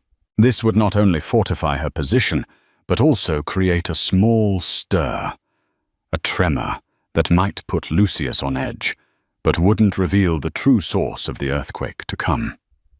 "We make him look for a threat from a rival corporation or a hedge fund," David explained. "He'll be looking in the wrong direction, scanning the horizon for battleships, while our submarine glides right underneath him." Second Cress needed to be ready. It wasn't enough to be the owner. She had to be the leader. She spent her days studying and her nights sketching. But now her designs weren't for a quaint baby line. They were for a new Montclair couture, a collection that honored her grandfather's commitment to fabric and form, but was infused with a bold, modern vision. It was a vision of strength, resilience, and quiet power. Everything she herself was becoming. As her due date approached, her resolve only hardened. The kicks and flutters in her womb were a constant reminder of what she was fighting for, not just for herself, but for her child's future, a future free from the shadow of a man like Lucius Montclair. Meanwhile, Lucius remained blissfully, arrogantly unaware. Cress's quiet disappearance from his life was to him a problem solved. He was seen at every party, every opening with the triumphant Giselle Dubois on his arm. The press hailed them as the new power couple of fashion. In a widely circulated interview, Lucius was asked about his recent divorce. "Sometimes people grow in different directions," he'd said with a dismissive wave of his hand. "My focus has always been, and will always be, on the future of this company. I require a partner who shares that vision, not one who is distracted by domestic trivialities." The words relayed to Cress by David were like fuel on the fire. Domestic trivialities. He was talking about their child. A week before the annual shareholders' meeting, Cress gave birth to a healthy baby girl. She named her Grace. Holding her daughter in her arms in the quiet hospital room, looking into her tiny, perfect face, Cress knew every fear, every tear, every moment of struggle had been worth it. This was not just about taking back a company. It was about reclaiming her life and building a legacy of strength for her daughter. The day of the shareholders' meeting arrived a cool, crisp morning 6 weeks after Grace was born. Lucius was expecting a routine victory lap. The press was already lauding his incredible turnaround of the brand. He had prepared a triumphant speech about record-breaking sales from Giselle's latest collection and his bold vision for the future. Cress, however, was preparing for battle. She left Grace in the loving care of Mrs. Peterson. She didn't dress in a flashy, attention-grabbing gown. Instead, she chose a custom-tailored suit of her own design, made from a deep charcoal grey wool that her grandfather would have admired. It was elegant, powerful, and understated. Her hair was pulled back in a severe professional chignon, and her face, though tired from sleepless nights with a newborn, was set with a resolve of forged steel. As David Chen held the door of the car for her, outside the corporate tower that bore the Montclair name, he gave her a final reassuring nod. "Ready, Ms. Bishop?" She took a deep breath, the city air cool and clean. She thought of her grandfather's letter of her daughter, sleeping peacefully in her crib. She was no longer the broken, weeping woman who had fled into the night. She was a phoenix, risen from the ashes, and she was about to claim her sky. "I'm ready," she said, her voice ringing with a clarity and power that was entirely her own. The Montclair Couture boardroom was on the 50th floor, a glass-walled sanctuary of power overlooking the sprawling city. It was designed to intimidate with a long, imposing table of polished black granite and chairs that resembled minimalist thrones. The shareholders and board members, a collection of stern-faced men and women in expensive suits, were already assembled. At the head of the table sat Lucius Montclair, radiating an aura of absolute command. He was tanned, smiling the very picture of a man at the apex of his success. Beside him, in a seat of honor, usually reserved for the COO, was Giselle Dubois, looking smug and victorious in a shockingly red dress. She was not a board member, but her presence was a clear statement of her power and influence within Lucius's new world order. As you can see from the preliminary reports, Lucius began, his voice smooth and confident, Giselle's Metamorphosis collection has not only garnered universal acclaim, but has also driven sales up by 200% this quarter. Our stock price is at an all-time high. The future of Montclair Couture has never been brighter. He launched into a self-congratulatory speech filled with buzzwords like synergy, disruption, and brand actualization. He painted a picture of a future built on his singular, brilliant vision. The board members nodded along their expressions, ranging from impressed to sycophantic. It was at that moment, just as Lucius was pausing for dramatic effect, that the boardroom doors opened. Every head turned. Standing in the doorway was a woman they didn't recognize. She was flanked by the formidable David Chen, whose reputation as one of the city's sharpest corporate lawyers preceded him. The woman was poised, her expression unreadable, her tailored grey suit a stark contrast to Giselle's flamboyant red. She radiated an aura of quiet, unshakable authority. Lucius frowned, irritated by the interruption. "I'm sorry, this is a private meeting. Security." But before anyone could move, David Chen stepped forward, placing a slim leather portfolio on the granite table. "That won't be necessary, Mr. Montclair. We are precisely where we are supposed to be." Cress stepped into the room, her heels clicking with quiet purpose on the marble floor. Her eyes swept across the room, lingering for a fraction of a second on Giselle's confused sneer, before finally landing on Lucius. Lucius stared at her. Recognition dawned, slowly contorting his features into a mask of pure disbelief. This was Cressida, but it wasn't. The timid, accommodating woman he had discarded was gone. This woman was a stranger, powerful, confident, and looking at him not with heartbreak, but with an unnervingly calm detachment like a scientist observing a specimen. "Cressida," he finally stammered, his voice losing its confident timbre. "What in God's name are you doing here?" "My name," she said, her voice clear and steady, filling the suddenly silent room, "is Ms. Bishop, and I am here to attend my first shareholders' meeting." A confused murmur rippled through the room. "Shareholder," one of the board members scoffed. "With all due respect, the shares held by employees and minor investors don't grant access to this meeting." David Chen opened his portfolio. "Ms. Bishop is not a minor investor," he stated calmly, sliding official notarized documents across the table towards the board's chairman. "She is the sole beneficiary of the Robert Bishop Blind Trust.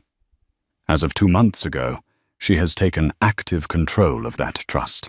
The chairman, a portly man named George Finney, picked up the documents, his eyes widening as he read. "The Bishop Trust, but that's been dormant for decades. It's a founding stake." His voice trailed off as the implication hit him. He looked up, his face pale.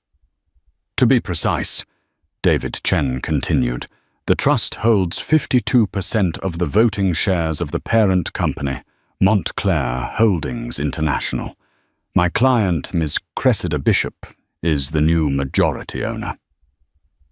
The silence that followed was absolute, a crushing weight of pure shock. You could have heard a pin drop. Giselle's smug expression had vanished, replaced by a slack-jawed horror. The board members stared first at the documents, then at Cress, their minds scrambling to process the impossible truth. Lucius's face had drained of all color. He looked as if he'd been physically struck. "That's impossible," he breathed, shaking his head. "It's a lie. My father, your father knew." Cress said, her voice cutting through his denial like a shard of glass. "He knew that the foundation of this entire empire belonged to my grandfather, the man whose artistry he built his brand upon, and then conveniently forgot. You, however, seem to have been kept in the dark." She walked slowly around the table until she stood directly opposite him. "You spoke of your vision for the future," she said, her gaze unwavering. "But your vision is one of debt disposability and disrespect for the legacy that made this company great. You fired craftsmen who had dedicated their lives to this house to fund her overpriced, overhyped collections." She gave a curt nod towards a horrified Giselle. "You leveraged the company's assets to fund your own ego. You have mistaken flash for substance and buzz for value." She placed her hands on the back of the chair at the head of the table. "Effective immediately, I am exercising my rights as majority shareholder. This board is adjourned. A new meeting will be called tomorrow to elect a new board of directors. Mr. Montclair, your position as CEO and chairman is terminated. You have 1 hour to clear your personal belongings from your office. Security will escort you out." Lucius just stared at her, speechless, his empire crumbling around him in the space of 5 minutes. "You can't do this," he finally whispered, his voice cracking with desperation and rage. Cress leaned forward slightly, her voice dropping to a low, intense pitch for his ears alone. "You once told me to focus on my little hobby. You were right. I found one. It's called owning your entire world. You said a son would be good for the brand's legacy. You were wrong. A daughter is." With that, she straightened up and addressed the stunned room. "My name is Cressida Bishop, and I am the future of this company." The silence in the boardroom stretched for a full 10 seconds, a vacuum of pure shock that sucked all the air from the room. Then it fractured. Lucius Montclair, who had stood frozen as if turned to stone, finally came back to life, but as a grotesque parody of his former self. The charismatic control vanished, replaced by a raw, sputtering rage. "Fraud!" he roared, his voice cracking. He slammed his fist on the black granite table, a gesture that lacked its intended power and only betrayed his desperation. "This is a fabrication, a pathetic, vengeful fantasy. My lawyers will bury you. You have no idea who you're dealing with." Cress didn't flinch. She stood her ground, a pillar of calm in his storm. "On the contrary, Lucius," she replied, her voice level and cold. "You are the one who has no idea. You never did. You saw a quiet wife, not a founder's heir. You saw a hobby, not a legacy. Your blindness is not my problem." Her composure seemed to enrage him further. He turned his pleading, wild eyes to the board members, the men and women who had idolized him just minutes before. "Finney, tell her this is absurd. We are Montclair Couture. George Finney." The chairman meticulously avoided Lucius's gaze. His attention suddenly glued to the documents in his hands, as if they were the most fascinating text he had ever read. The other board members followed suit, shuffling papers, checking their phones, doing anything to avoid being caught in the blast radius of their fallen leader. They were sharks, and they could smell the blood in the water. Their allegiance had already shifted their minds furiously, calculating how to best position themselves in this new regime. Seeing no help there, Lucius's fury collapsed into a pathetic, desperate plea. "Cressida. Cress, please," he whispered, the change in tone jarring. "We can talk about this. There's been a misunderstanding. We can work something out, a settlement." It was the sight of Giselle that cut him short. Her face, a mask of horror, was twisted with a fury that mirrored his own. But her anger was aimed at him, the man whose power had been her shield and her platform. With a strangled cry of disgust, she shot Cress a look of pure, unadulterated hatred, grabbed her ludicrously expensive handbag, and fled. Her stiletto heels clicked a frantic, panicked rhythm on the marble floor, the sound of an era of cheap spectacle running for its life. Her exit seemed to be the final nail in the coffin. Lucius deflated the fight, draining out of him, leaving a slumped, hollowed-out man. His shoulders sagged, and for the first time he looked his age. The two security guards who entered the room were almost a mercy, their impassive presence putting an end to the humiliating spectacle. They flanked him, their quiet professionalism a stark contrast to his emotional disintegration. As they led him toward the door, he finally looked at Cress one last time, his eyes searching for something. Pity, regret, a flicker of the woman he once knew. He found nothing but the cool, steady gaze of a stranger who now owned his entire world. The heavy doors clicked shut behind him, the sound echoing with a profound finality. The reign of Lucius Montclair was over. The boardroom was still thick with tension. Cress allowed the silence to hang in the air for a moment, letting the new reality cement itself in the minds of everyone present. Then she turned to the pale-faced chairman. "Mr. Finney," she said, her voice crisp and authoritative. "Please schedule the extraordinary meeting for 9 a.m. tomorrow. My office will forward you the agenda and the list of my proposed new board members. You are all welcome to tender your resignations beforehand if you feel you cannot align with the new direction of this company." It was a clear, professional dismissal. David Chen gave a slight, satisfied nod, gathering his papers. As the shaken board members filed out, avoiding her eyes, he placed a steadying hand on her arm. "You were magnificent, Ms. Bishop." Cress let out a breath she hadn't realized she was holding. The adrenaline began to recede, leaving a profound, bone-deep sense of exhaustion and a startlingly clear sense of purpose. "This was just the first step, David," she said. "The real work starts now." Her first day as chairwoman of Montclair Holdings was a blur of calculated action, but she didn't begin in the executive suite. She bypassed the elevators and took the service stairs down to the workshops, the true heart of the company. When she entered, a hush fell over the room. The remaining artisans, the cutters, seamstresses, and textile experts looked up from their work, their faces etched with the anxious uncertainty of people who had grown used to the axe falling without warning. She gathered them together, standing not on a platform, but among them on the worn wooden floor. "My name is Cressida Bishop," she began, her voice resonating with warmth and sincerity. "Some of you may have known my grandfather, Robert Bishop." A few of the older workers exchanged surprised glances.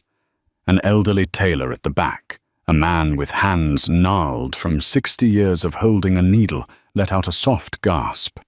He remembered. "My grandfather believed that a garment's soul is in its fabric and its stitch," Cress continued, her gaze sweeping over their faces. "He believed in substance, in quality, in the irreplaceable value of a master's hand. This company was built on that belief, and under my leadership we are returning to it." She then announced her first executive order, the immediate reinstatement of every single craftsman Lucius had fired, with full back pay and a formal apology from the company. A wave of stunned disbelief was followed by a ripple of applause that grew into a heartfelt ovation. The old tailor, his eyes glistening with tears, stepped forward. "Robert Bishop," he said, his voice thick with emotion, "was the finest man I ever knew. He would be so proud of you today, miss." In that moment, Cress wasn't just a CEO. She was a promise fulfilled, a legacy restored. Over the next few weeks, the transformation of Montclair Couture was seismic. Cress's Phoenix agenda was not just about a hostile takeover. It was a complete cultural and creative resurrection. The new motto she installed, etched onto the lobby wall, where a giant portrait of Lucius used to hang, was substance over spectacle. She walked through the design studio, which felt sterile and soulless under Giselle's tenure. Tucked away in a corner, she found Helen, a veteran pattern maker in her late 60s, who was quietly packing her things, assuming she would be next to go. Cress approached her and asked to see her personal sketchbook. Hesitantly, Helen revealed pages filled with designs of breathtaking elegance and structural genius ideas Lucius and Giselle had dismissed as too classic.